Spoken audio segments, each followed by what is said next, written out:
That is bizarre. Either this thing is like, these tracks aren't what they're supposed to be, or the sprockets are off.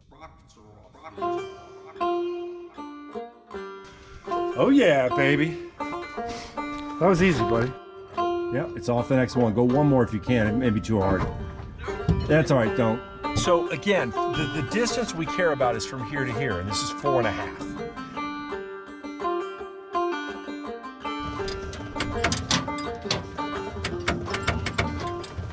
Come on. It's crunch time. This weasel's going to Florida tomorrow. They're picking it up late morning, and it won't run. What to do? Yeah, so let's see, it's 9:45 at night, and still not running right. Part one of this story begins back on September 29th of 2021, when I picked up this 1945 M29C for a buddy of mine.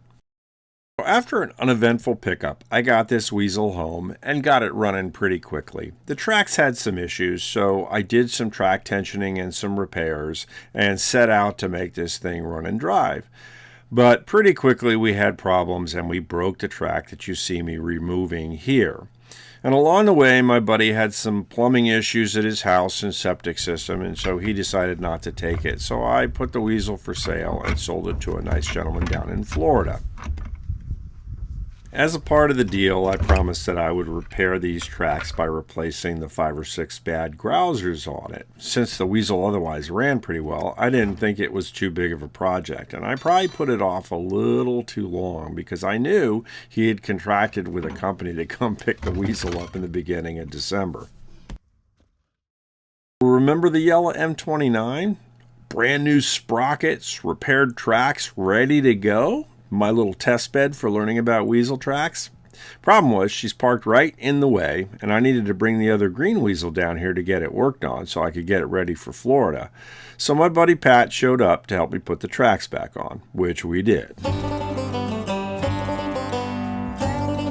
So while we're talking about the yellow weasel, I've got lots of suggestions for names for this machine, and I don't generally name my machines, but I think in this case the yellow weasel deserves a proper name. So I would love, if you're interested and you got suggestions, to put some names in the comments, and ultimately we'll pick a name, and the winner, I'm going to send you a Portrayal Press Weasel t-shirt.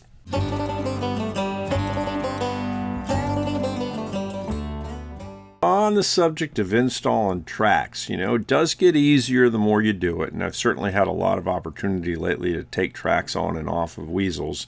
So I've got a pretty good system at this point, but there's nothing like having an extra set of hands. So again, Pat, thanks for showing up and helping me.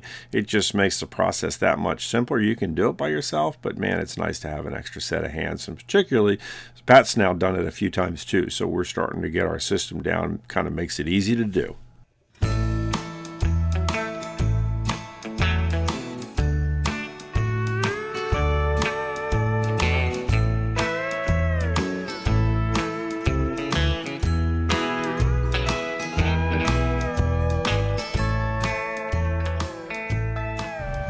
What's happening? Not much.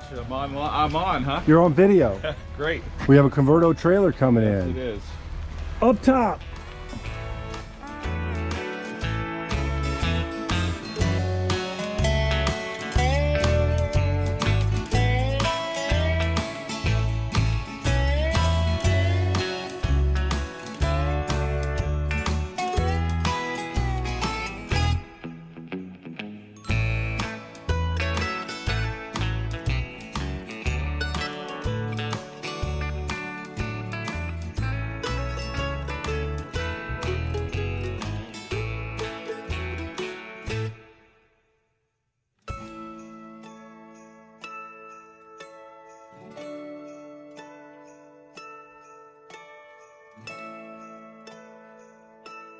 Hit it? Yep. We're on, baby. All right. That's jammed, but that's okay. We're on. Look, it's on. So now, and you can see how these are up against here? Right. So we're done. We're good. Okay. Yeah, only thing we have left to do now is go get some lunch and then come back and put the outside wheels on, tension the track. But we're already ready to do that. Okay. So lunch? Good, whatever. Yeah, super. Oh yeah, baby. That was easy, buddy.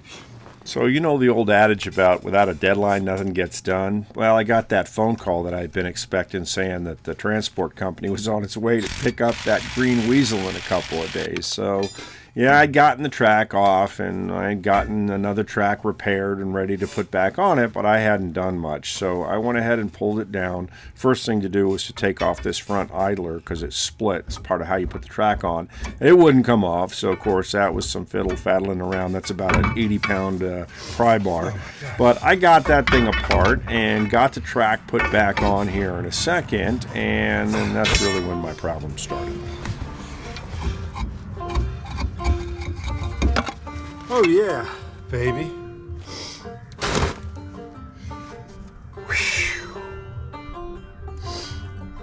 So once I got that track off and started to repair it, I started really looking at it more closely, and there were a lot of bad grousers in addition to the ones that had broken. And the reason they broke was because this thing had been stored outside, and the grousers are multiple piece affairs that are spot welded together, so water gets in and they kind of rot from the inside. So rather than repair them and have him have more breakages when he gets the thing running, I decided that I was going to grab another track, and this track is in okay shape.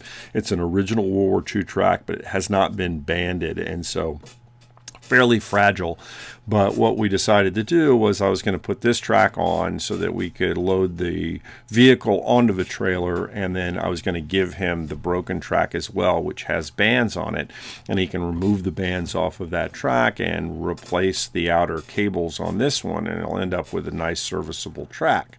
Lots of work, but the only way to go. I mean, weasels and tracks are kind of a thing, and it's one of the things we'll be dealing with in an upcoming episode. I've been spending a lot of time trying to solve that problem so that there's a relatively inexpensive way to get a weasel on the road and have it be reliable.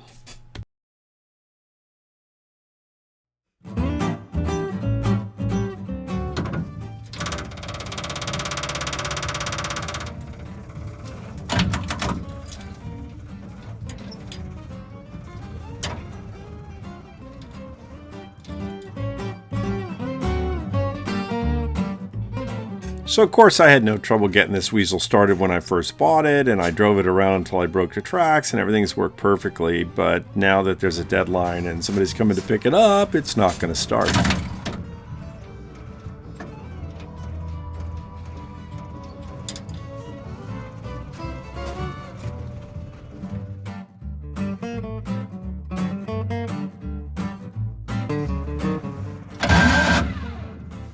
And then the starter decided to start grinding just to make my life more fun.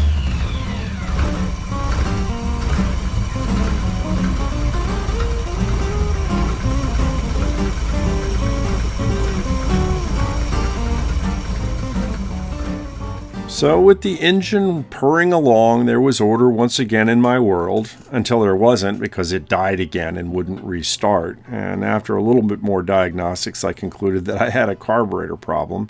And my suspicion was that this thing had been sitting for a couple of months. And with modern gasoline, particularly with ethanol gas, you can get clogging. It kind of congeals in there, and you'll clog small passageways and make things not run or run really poorly. So it was time for the old field expedient carburetor rebuild.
So I wouldn't blame you at this point if you thought that this was the end of the story.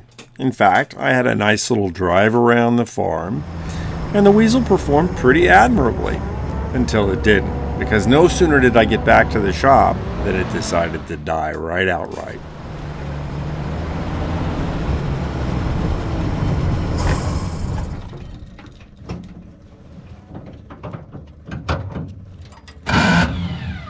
And the starter didn't want to work either. Watching this video, I must admit I'm not very proud of myself for continuing to push the starter button, just grinding away on those gears. I've heard it said that the definition of insanity is continuing to do the same thing over and over again and hoping for a different result. But I am happy to report that no starters or gears were damaged in my display of humanity. So with daylight fading fast, I decided to pull the rebuilt carburetor off the yellow weasel, which I knew was a known quantity, working well, and put it on this weasel and see if the carburetor was in fact my problem.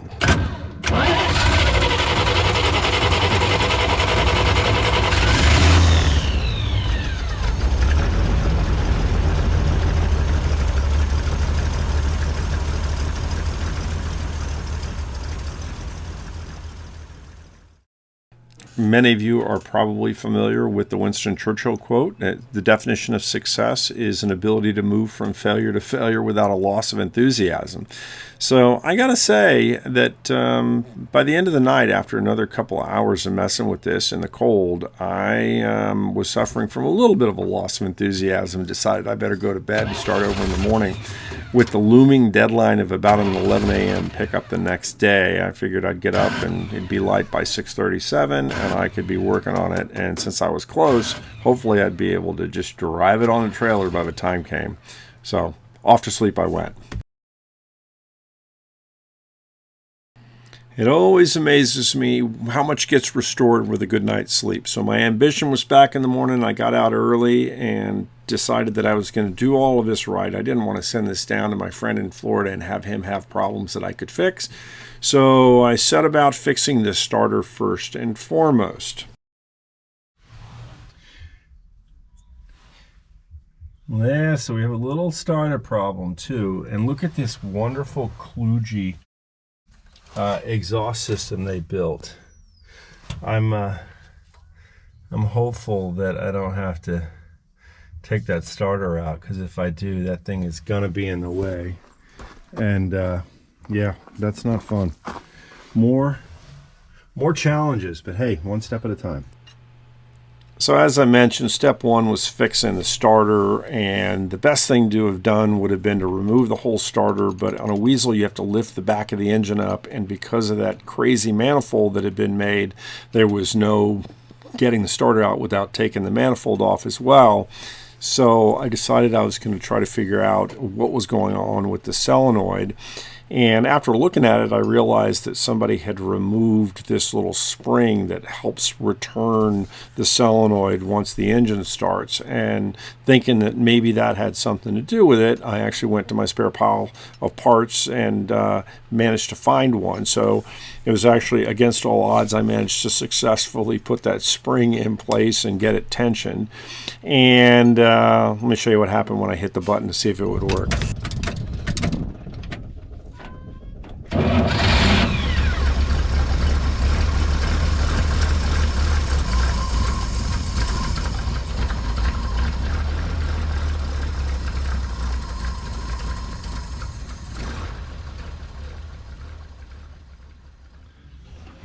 So how much fun are we having here? So, all right, so I got it running again, and now the starter's giving me a hard time. I figured out that there was a problem with the spring, which I showed you before. And now I look, and it turns out that the starter solenoid, this is a NOS starter solenoid for a Weasel. And the one that they put in there is something completely wrong, which is why it doesn't work correctly. So, time to change the starter solenoid, which isn't fun, but hopefully it won't be too terrible. So, we'll see how we do. And I wonder where the time goes. 7 hours later, everything is ready to be reinstalled, although I have some fabricating to do. I ended up removing the header that they made out of pipe. It the correct solenoid will not fit in there, which is presumably why they replaced it with the other one. So I need to make a header. The spring that we were talking about that was also taken out because that solenoid wasn't strong enough is right there. I got that back installed. So I got to make a new header for it and put the solenoid back in, which is easy at this point with all that access. And then I'll sort out why this engine's not running exactly correctly, but at least I won't be worried about messing up the ring gear or part of the starter bendex.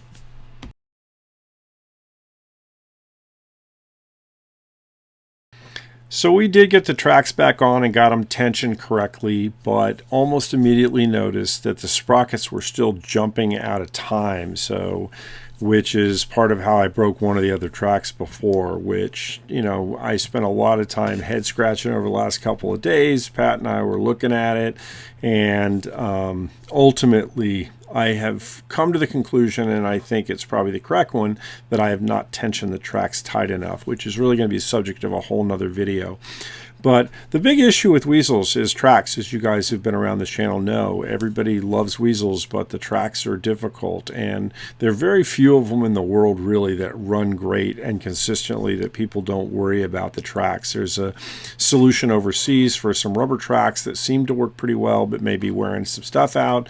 There is something called LAR tracks, which are a beautiful design, and the people that I know who have them love them, and I think those are probably a great solution. But there seems to have been a lot of lost art about weasel tracks, and the manuals are great, but they don't necessarily cover it well enough. So I've just been spending a lot of time worrying about it, and you can see here the track's now out of time. Those sprockets there, they are now in the center where they should be of the actual grousers. But if you roll them too much, they'll get in the wrong spot, and you can actually break the grouser itself. So I'm trying to avoid that, but I'm getting closer to understanding what's going on, and I think when I'm all said and done with this, I'm going to make a nice clear video, and we'll put it somewhere where people who are interested in actually working on weasel tracks can go watch it and learn, and they don't have to make all the mistakes that I've made.